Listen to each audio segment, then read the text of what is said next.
நம்ம ஊருக்கு ரீச் ஆயாச்சு. எங்க போனாலும், எங்க சுத்துனாலும் கடைசியில இந்த இடம் வரும்போது மட்டும் ஏதோ ஒரு வைப் வந்துரும். எனக்கே இப்படின்னா இந்த ஊர்லயே பொறந்து, வளர்ந்து, காடு, மோடு, வயல்னு சுத்துன என் மன்னவருக்கு சொல்லவா வேணும்? இப்பவும் அடிக்கடிக்கு சொல்லுவாங்க. எவ்ளோ தூரம் ஓடுனாலும், எவ்ளோ உயரத்துக்கு போனாலும், நம்ப சொந்த ஊருக்கு போயி, நம்ப வீட்ல என் அம்மா கையால சமைச்ச சாப்பாட சாப்ட்டுட்டு, அந்த சோஃபால ஒரு 1 ஹவர் படுத்தா, அத விட சொர்க்கம் வேற எதுவுமே இல்லம்முன்னு சொல்லிக்கிட்டே இருப்பாங்க. போய் கார விட்டு இறங்கும்போதே அத்தையும் மாமாவும் அவ்வளோ ஒரு ஹாப்பியோட வந்து வெல்கம் பண்ணுவாங்க. நாங்க போறதுக்குள்ளாரையே ஃபுல்லா சமைச்சு முடிச்சு ரெடி பண்ணி வச்சிருந்தாங்க. போனதுமே கற்பூரம் ஏத்தியாச்சு. நம்ம வீட்ல பொங்கல் அன்னைக்கு பொங்க சாதமும், சக்கரை பொங்கல், வடை, அது கூடவே வந்துட்டு பருப்பு வகைகள், தானிய வகைகள், எல்லா காய்கறிகளும் போட்டு சமைக்கிறது தான் பழக்கம். உங்க வீட்ல எப்படி? மறக்காம கமெண்ட் பண்ணுங்க.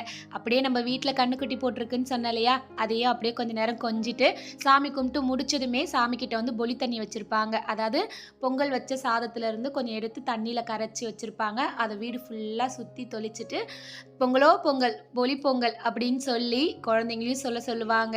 அப்படி சொல்லும்போது நம்ம வீட்டில் இருக்கக்கூடிய பிரச்சனைகள், கஷ்டங்கள் எல்லாம் விலகி நம்ம வீட்டில் சந்தோஷம் எப்பவும் நிலைச்சிருக்குங்கிறதுக்கான ஒரு முறை தான் அது. வருஷம் முழுக்க பகல்னு பார்க்காம மாடு மாதிரி ஓடி தேஞ்சி கஷ்டப்பட்டு விவசாயம் பண்ற ஒவ்வொரு விவசாயிங்களுக்கும் இந்த தை திருநாள் ஒரு சந்தோஷத்தை கொடுக்கக்கூடிய ஒரு நாள்னே சொல்லலாம். அந்த விவசாய குடும்பத்துல நாங்களும் ஒரு ஆள்னு சொல்லிக்கிறதுல ரொம்ப சந்தோஷம். அனைவருக்கும் இனிய தை திருநாள் வாழ்த்துக்கள்.